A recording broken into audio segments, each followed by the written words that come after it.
சந்திக்கக்கூடிய ஒரு நல் வாய்ப்பினை பெற்றிருக்கிறோம். இந்த நிகழ்ச்சிக்கு பகவத்கீதையிலே ஞான யஜ்ஞம் என்று பெயர். யஜ்ஞம் என்ற சொல் இந்துக்களினிடையே ஒரு பரிச்சயமான சொல். வேள்வி வளர்த்துதல் புராணங்களிலே படித்திருக்கிறோம், சில சினிமாக்களிலே பார்த்திருக்கிறோம். புராணங்கள் கூட நம்மளுக்கு தெரியாது, ஆனால் சினிமாவென்று சொன்னால் பட்டென்று புலப்பட்டு விடும்.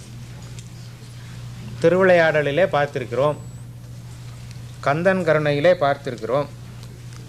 வால் போஸ்டர்ஸ் எல்லாம் இருக்கிறது. கந்தன் கருணை இன்றே கடைசி அப்படின்னு போட்டுக்கிறான். கந்தன் கருணை இன்று கடைசியாக இருக்கலாமா? பட் போஸ்டரில் போட்டுக்கிறான், கந்தன் கருணை இன்றே கடைசி, திருவிளையாடல் இன்றோடு முடிந்தது அப்படின்னெல்லாம் வால் போஸ்டரில் நாம் பார்க்குறோம். அந்த யஜ்ஞம் என்ற சொல்லிற்கு சக யஜ்ஞா பிரஜா சிருஷ்டுவா 3வது அத்தியாயத்திலே பகவான் கூறுகிறார், நாம் எல்லோருமே ஏதோ ஒன்றை அகத்தே வைத்து தான் பிறக்கிறோம். யாரிடத்திலேயும் இல்லை என்று சொல்வதற்கு முற்றாக ஒன்றுமே இல்லாமல் போனது இல்லை. ஏதோ ஒன்று இருக்கிறது.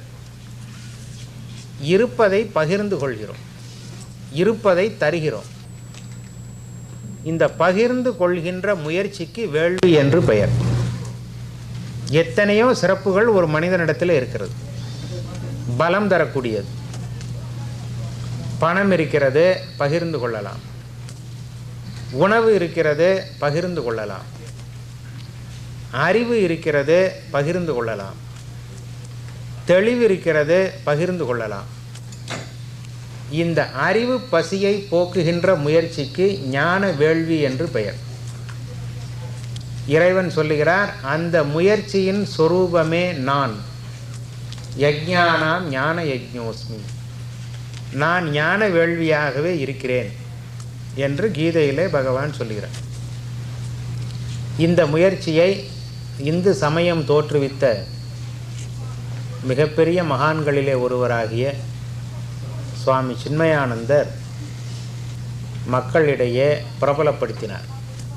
அதனுடைய உபயோகத்தன்மையை எடுத்துரைத்தார்.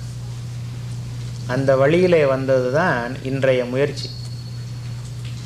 பரராஜசிங்கத்தினுடைய முயற்சி அவர் போட்ட விதை. இன்றிலிருந்து தொடர்ந்து 4-5 நாட்களுக்கு பகவத்கீதையினுடைய சாரத்தை, அது போதனையை அறிந்து கொள்ள முயற்சிக்கிறோம். அதில் 3 நிலைகளிலே நம்மளுடைய புத்தி செயல்படணும்.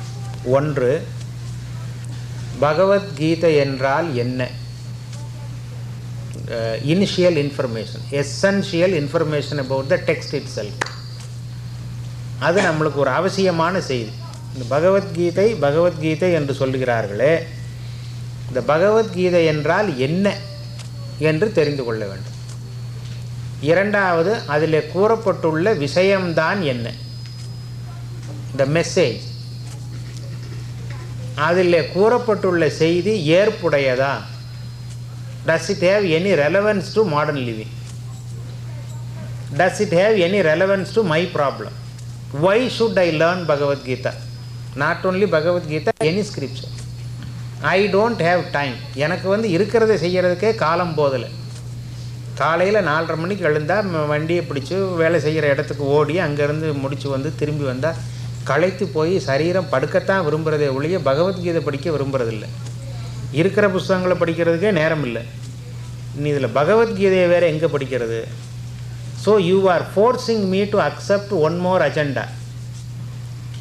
இன்னும் ஒரு செயலை, இந்த செய்ய வேண்டும் என்ற செயலை என்னுடைய அன்றாட நிகழ்வுகளில் சேர்த்து விடுகிறீர்கள். என் வாழ்க்கையில் பிரச்சனையே செய்ய வேண்டியதை செய்ய முடியவில்லை என்பது தானே பிரச்சனை. இந்த பிரச்சனை நாம் எதை சொல்கிறோம்னா, செய்ய வேண்டியதை செய்ய முடியவில்லை என்பது தான் பிரச்சனை. பணம் சம்பாதிக்கணும், என்னால் சம்பாதிக்க முடிகிறது. இது பிரச்சனையா? பிரச்சனையா? அது சாப்பிட வேண்டும், சாப்பாடு இருக்கிறது, சாப்பிட முடிகிறது. பிரச்சனையா? அது சாப்பிட வேண்டும், சாப்பாடு இருக்கிறது, சாப்பிட முடிகிறது, ஜீரணம் ஆகிறது. பிரச்சனையா? அது இல்லை. அப்போ எதை நாம் வாழ்க்கையில் பிரச்சனை என்று சொல்கிறோம்? எந்த ஒன்றை நான் செய்ய வேண்டும் என்று உணர்கின்றேனோ அதை செய்ய விடாமல், செய்ய இயலாமல் ஒரு சூழ்நிலை என்னை படம் பிடித்து காட்டினால் அந்த சூழ்நிலை உணர்த்தும் என்னுடைய நிலையை பிரச்சனை என்று சொல்கிறேன். It's a limitations revealed by situation. What is known as a problem? If situation does not reveal that limitation, then it is not a problem at all. I want to drink Coke and they have given 3 cups. It's a problem. It's no problem. இப்போ என்ன இங்கெல்லாம் என்ன சொல்கிறது? கிரேடா? அது first grade, second grade, மாணவர்களுக்கெல்லாம் படிப்பு நிலை எப்படி? Great. I want